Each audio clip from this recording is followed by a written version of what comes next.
Jeddah مغربی سعودی عرب کے حجاز کے علاقے میں ایک بندرگاہی شہر اور ملک کا تجارتی مرکز ہے۔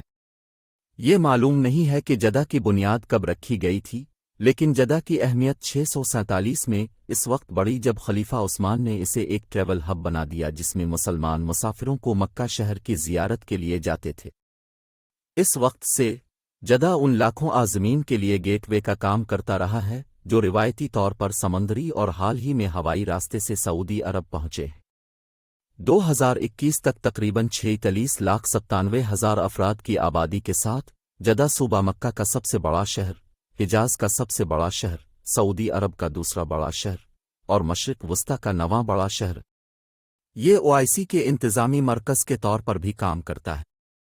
جدہ اسلامی بندرگاہ بحیرہ احمر پر دنیا کی 36ویں بڑی بندرگاہ ہے اور مشرق وسطی کی دوسری سب سے بڑی اور دوسری مصروف ترین بندرگاہ۔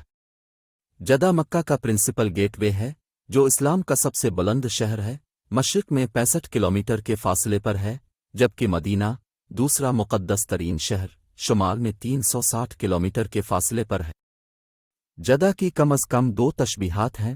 جدہ ابن القدائی قد علیہ السلام قبیلے کے سردار کے مطابق زیادہ عام بیان یہ ہے کہ یہ نام جدہ سے ماخوذ ہے، عربی لفظ دادید کے لیے ہے۔ مشرقی لوک عقیدے کے مطابق حوا کا مقبرہ جسے انسانیت کی نانی سمجھا جاتا ہے جدہ میں واقع ہے۔ مغرب کے سیاح ابن بطوطہ نے 1330 کے قریب اپنے عالمی سفر کے دوران جدہ کا دورہ کیا، اس نے اپنی ڈائری میں اس شہر کا نام جدہ لکھا۔ جدہ کی کم از کم 2 تشبیہات ہیں۔ جدہ ابن القدائی قد علیہ السلام قبیلے کے سردار کے مطابق زیادہ عام بیان یہ ہے کہ یہ نام جدہ سے ماخوذ ہے، عربی لفظ دادید کے لیے ہے۔ مشرقی لوک عقیدے کے مطابق حوا کا مقبرہ جسے انسانیت کی نانی سمجھا جاتا ہے جدہ میں واقع ہے۔ مغرب کے سیاح ابن بطوطہ نے 1330 کے قریب اپنے عالمی سفر کے دوران جدہ کا دورہ کیا، اس نے اپنی ڈائری میں اس شہر کا نام جدہ لکھا۔ جدہ کو سب سے پہلے 647 عیسوی کے آس پاس اہمیت حاصل ہوئی جب تیسرے مسلمان خلیفہ عثمان ابن عفان نے اسے مکہ کے جنوب مغرب میں الشیب بندرگاہ کی بجائے مکہ مکرمہ کی بندرگاہ بنا دیا۔ امویوں نے حجاز سمیت پوری خلافت راشدین کی وراثت میں حاصل کی اور 661 عید سے 750 عید تک حکومت کی۔ 702 عیسوی میں جدہ پر مختصر عرصے کے لیے کنگڈم آف ایکسوم کے قزاقوں نے قبضہ کر لیا۔ تاہم جدہ ایک اہم شہری بندرگاہ رہا جو ماہی گیروں اور حج کے لیے سمندری سفر کرنے والے عازمین کی خدمت کرتا ہے۔ یہ بھی خیال کیا جاتا ہے کہ مکہ شریف کا ایک اعزازی وائسرائے اسلامی خلافت کے اس دور میں سب سے پہلے مقرر کیا گیا تھا۔ جدہ تاریخی حجاز صوبے کے مرکزی شہر اور مکہ میں اپنے حج کی ادائیگی کے لیے سمندری راستے سے آنے والے عازمین کے لیے ایک تاریخی بندرگاہ کے طور پر قائم کیا گیا ہے۔ 750 میں عباسی انقلاب میں عباسیوں نے کامیابی کے ساتھ تقریباً پوری اموی سلطنت کا کنٹرول حاصل کر لیا، مراکش اور اسپین کو چھوڑ کر 876 سے جدہ اور اس کے آس پاس کا علاقہ عباسیوں اور مصر کے تلونیوں کے درمیان جنگوں کا نشانہ بن گیا، جنہوں نے ایک موقع پر مصر، شام، آرڈن اور حجاز کی امارات کا کنٹرول حاصل کر لیا۔ حجاز پر طولونیت گورنروں اور عباسیوں کے درمیان اقتدار کی کشمکش تقریباً 25 سال تک جاری رہی، یہاں تک کہ تلونیت بلاخر 900 عیسوی میں عرب سے دستبردار ہو گئے۔ 930 عیسوی میں مدینہ، مکہ اور طائف کے مرکزی حجازی شہروں کو کرمتوہ نے بہت زیادہ توڑ دیا تھا۔ اس بات کا امکان ہے کہ اگرچہ تاریخی طور پر اس کی تصدیق نہیں ہو سکی ہے کہ جدہ پر خود ہی کرامتیوں نے حملہ کیا تھا۔ اس کے فوراً بعد 935 کے اوائل میں اخشدوں نے مصر میں نئی طاقت حجاز کے علاقے پر قبضہ کر لیا۔ کوئی تاریخی ریکارڈ موجود نہیں ہے جس میں حجاز کے اخشد حکمرانی کی تفصیل ہو۔ اس وقت جدہ اب بھی غیر محفوظ اور دیوار کے بغیر تھا۔ 969 عیسوی میں الجزائر کے فاطمیوں نے عباسیوں کے اخشد گورنروں سے مصر پر کنٹرول حاصل کر لیا اور اپنی سلطنت کو ارد گرد کے علاقوں بشمول حجاز اور جدہ تک پھیلا دیا۔ فاطمیوں نے بحیرہ احمر کے ذریعے بحیرہ روم اور بحر ہند دونوں میں ایک وسیع تجارتی نیٹ ورک تیار کیا۔ ان کے تجارتی اور سفارتی تعلقات چین اور اس کے سونگ خاندان تک پھیل گئے، جس نے آخر کار قرون وسطی کے دوران تہامہ کی اقتصادی راہ کا تعین کیا۔ صلاح الدین کی 1171 میں یروشلم کی فتح کے بعد اس نے العدید کی موت پر فاطمی خلافت کو تحلیل کرنے کے بعد خود کو مصر کا سلطان قرار دیا۔ اس طرح ایوبی خاندان کا قیام عمل میں آیا۔ حجاز میں ایوبی فتوحات میں جدہ بھی شامل تھا، جو شریف ابن ابوال ہاشم السلب 10941201 کی قیادت میں 1177 میں ایوبی سلطنت میں شامل ہوا۔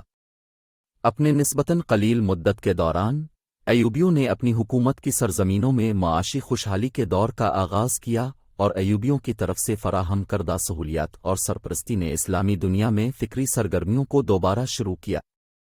اس دور کو ان کے بڑے شہروں میں متعدد مدارس کی تعمیر کے ذریعے خطے میں سنی مسلمانوں کے غلبہ کو بھرپور طریقے سے مضبوط کرنے کے ایوبی عمل کے ذریعے بھی نشان زد کیا گیا تھا۔ جدہ نے سندھ، جنوب مشرقی ایشیا اور مشرقی افریقہ اور دیگر دور دراز علاقوں سے مسلمان ملاحوں اور تاجروں کو اپنی طرف متوجہ کیا۔ 1254 میں قاہرہ میں ہونے والے واقعات اور ایوبی سلطنت کی تحلیل کے بعد حجاز مملوک سلطنت کا حصہ بن گیا۔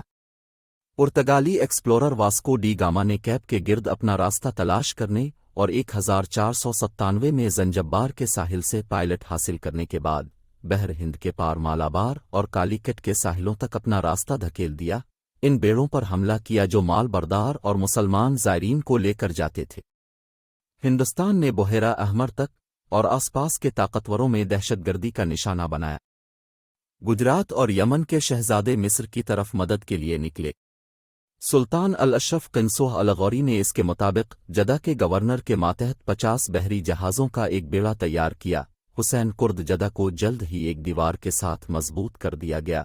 جبری مشقت کا استعمال کرتے ہوئے پرتگالیوں سے پناہ گاہ کے طور پر عرب کو اجازت دی گئی بحیرہ احمر کی حفاظت کی جائے۔ 1517 میں عثمانی ترکوں نے سلیم اول کے دور میں مصر اور شام میں مملوک سلطنت کو فتح کیا۔ عثمانیوں نے 1525 میں جدہ کے محاصرے میں لوپوسورس ڈی البیریا کے آرمڈا کے خلاف شہر کے دفاع کے بعد جدہ کی کمزور دیواروں کو دوبارہ تعمیر کیا۔ نئی پتھر کی دیوار میں 6 چوکیدار اور 6 شہر کے دروازے شامل تھے۔ وہ پرتگالی حملے کے خلاف دفاع کے لیے بنائے گئے تھے۔ 6 دروازوں میں سے مکہ کا دروازہ مشرقی دروازہ تھا اور المغربہ کا دروازہ، جو بندرگاہ کی طرف تھا، مغربی دروازہ تھا۔ گیٹ آف شریف کا رخ جنوب کی طرف تھا۔ دوسرے دروازے البنت کا دروازہ، الشام کا دروازہ اور مدینہ کا دروازہ تھا، جن کا رخ شمال کی طرف تھا۔ ترکوں نے جدہ کا قلعہ بھی بنایا تھا، جو شہر کے سپاہیوں کے لیے ایک چھوٹا سا قلعہ تھا۔ 19ویں صدی میں ان 7 دروازوں کو کم سے کم کر کے 4 میناروں کے ساتھ 4 بڑے دروازوں میں تبدیل کر دیا گیا۔ یہ دیو ہیکل دروازے شمال میں شام کا دروازہ، مشرق میں مکہ کا دروازہ، جنوب میں شریف کا دروازہ اور سمندر کے کنارے المغربہ کا دروازہ تھے۔ جدہ ایک براہ راست عثمانی ایلیٹ بن گیا، جبکہ شریف برکات دوم کے تحت باقی ماندہ حجاز 1517 میں جدہ کے محاصرے کے 8 سال بعد سلطنت عثمانیہ کے لیے ایک وصل ریاست بن گیا۔ 1541 میں پرتگالیوں نے دوسری بار پرتگالیوں پر حملہ کرنے کی کوشش کی، لیکن اسے پسپا کر دیا گیا۔ شہر کی دیوار کے کچھ حصے آج بھی پرانے شہر میں موجود ہیں۔ اگرچہ پرتگالیوں کو شہر سے کامیابی کے ساتھ بھگا دیا گیا، بحر ہند میں بحری بیڑے ان کے رحم و کرم پر تھے۔ اس کا ثبوت دیو کی جنگ سے ملا۔ پرتگالی فوجیوں کا قبرستان آج بھی پرانے شہر میں پایا جا سکتا ہے اور اسے عیسائی قبروں کی جگہ کہا جاتا ہے۔ احمد الجزار، عثمانی فوجی آدمی جو بنیادی طور پر ایکڑ کے محاصرے میں اپنے کردار کے لیے جانا جاتا ہے، نے اپنے کیریئر کا ابتدائی حصہ جدہ میں گزارا۔ 1750 میں جدہ میں اس نے اپنے کمانڈر عبداللہ بیگ کے قتل کے بدلے میں تقریباً 70 فسادی خانہ بدوشوں کو قتل کر دیا، جس سے اسے جیزار کا لقب ملا۔ 15 جون 1858 کو شہر میں فسادات، جس کے بارے میں خیال کیا جاتا ہے کہ ایک سابق پولیس چیف نے بحیرہ احمر میں برطانوی پالیسی کے رد عمل میں اکسایا تھا، جس کے نتیجے میں 25 عیسائیوں کا قتل عام ہوا، جن میں برطانوی اور فرانسیسی کونسلر، ان کے خاندان کے افراد شامل تھے، اور امیر یونانی تاجر۔ بندرگاہ پر لنگر انداز برطانوی فریگیٹ HMS سائیکلپس نے جوابی کارروائی میں شہر پر 2 دن تک بمباری کی۔ 1802 میں نجدی افواج نے عثمانیوں سے مکہ اور جدہ دونوں کو فتح کیا۔ جب شریف غالب آفندی نے سلطان محمود ثانی کو اس کی اطلاع دی تو سلطان نے اپنے مصری وائسرائے محمد علی پاشا کو شہر پر دوبارہ قبضہ کرنے کا حکم دیا۔ محمد علی نے 1813 میں جدہ کی جنگ میں کامیابی کے ساتھ شہر کو دوبارہ حاصل کیا۔ جدہ سعودی عرب کے بحیرہ احمر کے ساحلی میدان، جسے تہامہ کہا جاتا ہے، میں واقع ہے۔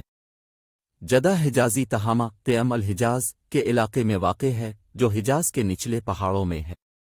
تاریخی، سیاسی اور ثقافتی اعتبار سے جدہ حجاز ولایت، مملکت حجاز اور حجازی تاریخ کی کتابوں کے مطابق دیگر علاقائی سیاسی اداروں کا ایک بڑا شہر تھا۔ یہ زمینی رقبہ کے لحاظ سے دنیا کا 100واں بڑا شہر ہے۔ جدہ طویل عرصے سے بندرگاہی شہر رہا ہے۔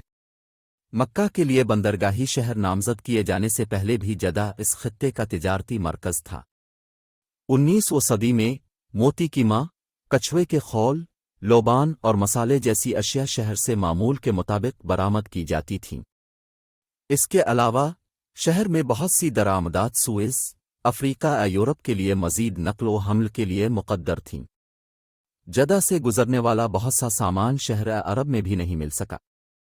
مشرق وسطی اور شمالی افریقہ کے تمام دارالحکومت جدہ سے 2 گھنٹے کے فاصلے پر ہیں، جو اسے دبئی کے بعد مشرق وسطی کا دوسرا تجارتی مرکز بناتا ہے۔ نیز جدہ کا صنعتی ضلع ریاض، جبیل اور ینبو کے بعد سعودی عرب کا چوتھا بڑا صنعتی شہر ہے۔ کنگ عبداللہ سٹریٹ جدہ کی سب سے اہم گلیوں میں سے ایک ہے اور کنگ فہد روڈ سے جدہ کے مغرب میں واٹر فرنٹ سے شہر کے مشرقی سرے تک جاتی ہے۔ یہ متعدد کارپوریٹ دفاتر اور تجارتی پیش رفت کی میزبانی کے لیے مشہور ہے۔ یہ جدہ کے مرکزی ٹرین اسٹیشن میں HSR کے داخلی راستے کے قریب ہوگا، جو جدہ کو مکہ مکرمہ، المدینہ اور کنگ عبداللہ اکنامک سٹی سے ملاتا ہے، اور اس میں 170 میٹر 558 فٹ کی بلندی پر دنیا کا دوسرا سب سے اونچا فلیگ پول بھی ہے۔ اس سڑک کو 2011 میں بھی تباہی کا سامنا کرنا پڑا جب یہ بارش کے پانی میں ڈوب گئی۔ ٹہلے اسٹریٹ وسطی جدہ کی ایک اہم فیشن اور شاپنگ اسٹریٹ ہے۔ اس میں بہت سے اعلیٰ درجے کے محکمے اور اعلیٰ فیشن برانڈز کے اسٹورز کے ساتھ ساتھ بوتیک بھی شامل ہیں۔ حکومت کی جانب سے اس کا نام تبدیل کر کے ایک شہزادہ محمد بن عبدالعزیز روڈ رکھ دیا گیا ہے، لیکن یہ سرکاری نام زیادہ استعمال نہیں ہوتا۔ اس میں بہت سے عمدہ کھانے کے اختیارات بھی ہیں۔ مدینہ روڈ جدہ کی ایک تاریخی اہمیت کی حامل سڑک ہے۔ یہ جنوبی اضلاع کو شمال سے جوڑتا ہے اور اس میں کئی کمپنیوں اور شو رومز کے مرکزی دفاتر شامل ہیں۔ سڑک کا شمالی سرا شاہ عبدالعزیز بین الاقوامی ہوائی اڈے سے جڑتا ہے، جو کہ دن کے اوقات میں اکثر اوقات اس سڑک پر بھاری ٹریفک کا ایک اہم عنصر ہوتا ہے۔